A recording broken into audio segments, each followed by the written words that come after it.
The thinker as poet. Way and weighing, style and saying, on a single walk are found. Go bear without halt, question and default, on your single pathway bound. When the early morning light quietly grows above the mountains, the world's darkening never reaches to the light of being.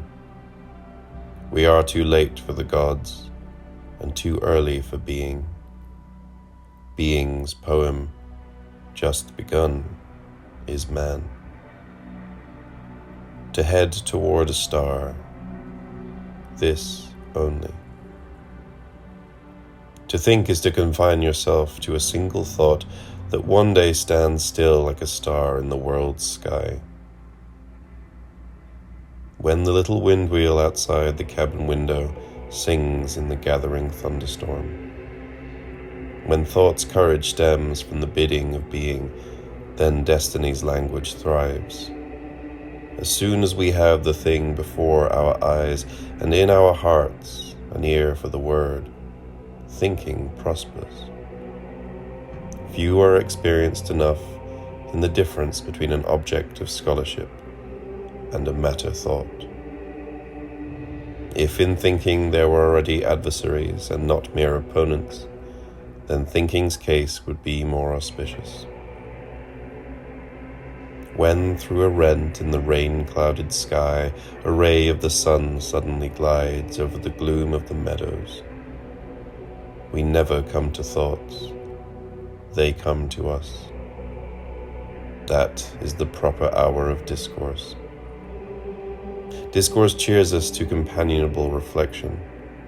Such reflection neither parades polemical opinions, nor does it tolerate complacent agreement. The sail of thinking keeps trimmed hard to the wind of matter. From such companionship, a few perhaps may rise to be journeymen in the craft of thinking, so that one of them, unforeseen, may become a master. When in early summer lonely narcissi bloom hidden in the meadow, and the rock rose gleams under the maple, the splendor of the simple. Only image formed keeps the vision, yet image formed rests in the poem. How could cheerfulness stream through us if we wanted to shun sadness? Pain gives of its healing power where we least expect it. When the wind, shifting quickly, grumbles in the rafters of the cabin, and the weather threatens to become nasty, 3 dangers threaten thinking. The good and thus wholesome danger is the nighness of the singing poet. The evil and thus keenest danger is thinking itself. It must think against itself, which it can only seldom do. The bad and thus muddled danger is philosophizing. When on a summer's day the butterfly settles on the flower and, wings closed, sways with it in the meadow breeze, all our heart's courage is the echoing response to the first call of being, which gathers our thinking into the play of the world. In thinking, all things become solitary and slow. Patience nurtures magnanimity. He who thinks greatly must err greatly. When the mountain brook in night stillness tells of its plunging over the boulders, the oldest of the old follows behind us in our thinking, and yet it comes to meet us.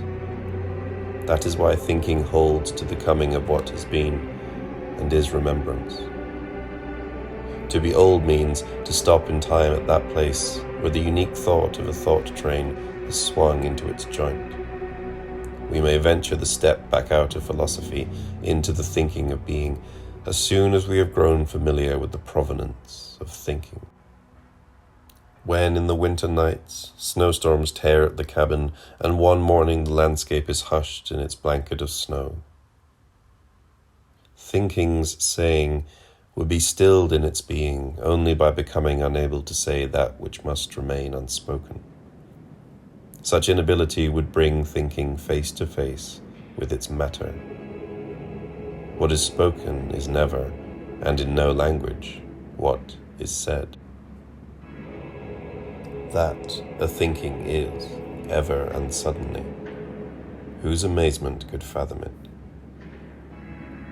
When the cowbells keep tinkling from the slopes of the mountain valley, where the herds wander slowly, the poetic character of thinking is still veiled over. Where it shows itself, it is for a long time the utopism of a half-poetic intellect.